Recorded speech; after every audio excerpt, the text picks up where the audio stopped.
বন্ধুসকল, চেনেলটোলৈ আহিছে যদি প্ৰথমে ছাবস্ক্ৰাইব কৰিব নাপাহৰিব এনে ধৰণৰ ভিডিঅ'সমূহ উপভোগ কৰিবলৈ। এইটো ঘটনা মোৰ জীৱনত মনত থকা ঘটনা। বেছি দিন হোৱা নাছিল।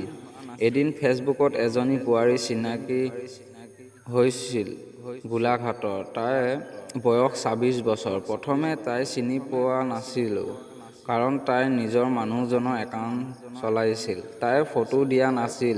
মোলৈ এদিন মেছেজ কৰিছিল হাই বুলি। মই তাইক ল'ৰা নে ছোৱালী বুলি সুধিলোঁ। তাই মোক যি ভাবা বুলি কৈছিল। মোৰ ফোন নম্বৰ খুজিছিল আৰু মই তাইক দিলোঁ। তাই ফোন কৰিছিল আৰু নাম কৈছিল পপী। মাতটো সৰু ছোৱালীজনীৰ নিচিনা লাগিছিল। বহুত দেৰিলৈকে কথা পাতিলোঁ। তাৰ পাছত ৰাতি হোৱাটছএপত মেছেজ কৰিছিলোঁ। তেতিয়া মই আচৰিত হৈছিলোঁ। তাই ক'লে, মালটো দেখাই দিয়া, দম আছে যদি। মই আচৰিত হ'লোঁ।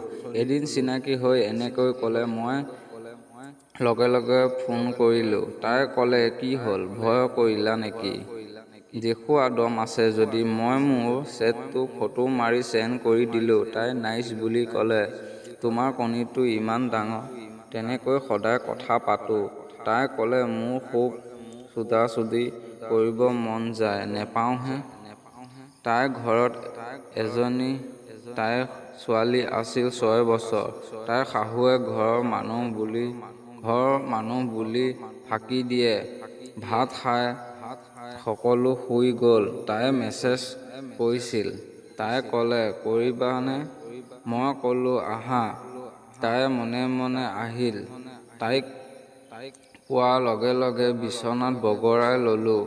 খুব লিপ-কিছ খালোঁ।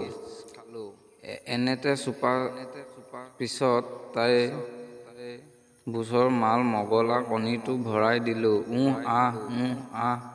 আহ চুট চুট আৰু চুট, কেলা ৰেন্দা থুকি থুকি চুট না, ফালি দে মোৰ বুচ। আহ কেলা ফালি দিম তোৰ গেলা বুচ, ফাটাই দিম ৰেন্দি। চুট চুট আৰু চুট, কেলা চপ কৰিছে গেলা। চুট চুট আৰু চুট, কেলা ৰেন্দা মোৰ চুদাৰ গতি বাঢ়ি গ'ল। এনেকৈ ৩০ মিনিট চুদিলোঁ। তাৰ পাছত পানী ওলাই গ'ল। তাই সন্তুষ্ট হ'ল। এনেদৰে আমাৰ সম্পৰ্কটো চলি থাকিল। বন্ধুসকল, আজি-কালি বোৱাৰীবোৰক চুদি ইমান ভাল নালাগে ছোৱালীবোৰক, কিন্তু বোৱাৰীবোৰক চুদি আৰু বেছি ভাল লাগে। ছোৱালীবোৰে চুদিবলৈ সহজতে ৰাজি নহয়, কিন্তু বন্ধুসকল বোৱাৰীবোৰ ক'বই নালাগে। নমস্কাৰ বন্ধুসকল, ষ্টৰিটো শুনি ভাল লাগিলে ছাবস্ক্ৰাইব